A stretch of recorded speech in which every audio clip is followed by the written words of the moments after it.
Another mild December day here at Barbara Ann Scott Ice Trail at College Park.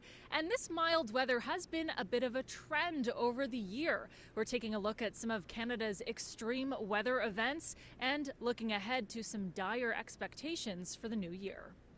If we do not bring our emissions under control, we're going to see more and more of these kind of extreme events. Wildfires are top of mind for 2023. Environment Canada says it was the worst year on record. In early June, out-of-control blazes were burning in every single province and territory except in PEI and Nunavut. In total, wildfires burned around 185,000 square kilometres right across Canada, more than double the last record from 1995.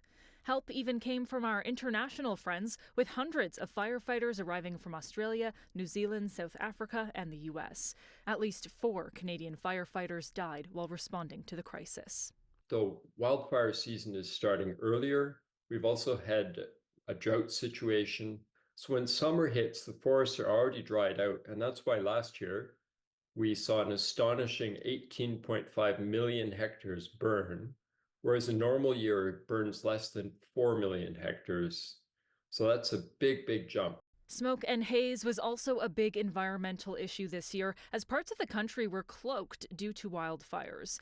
On June 28th, Torontonians suffered the worst air quality on Earth for several hours.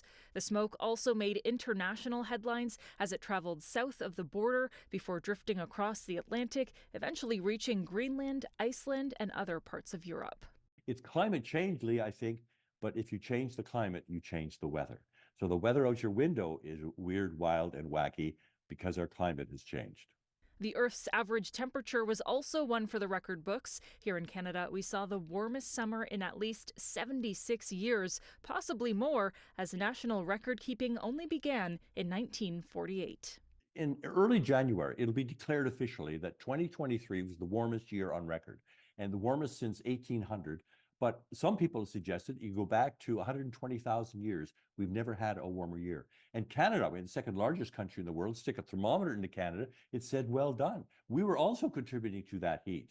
These mild conditions are also contributing to some ice safety concerns. We've had a few incidents over the year of people tragically falling through thin ice. Now, this balmy weather is expected to end shortly. January and February are typically the coldest months of the year.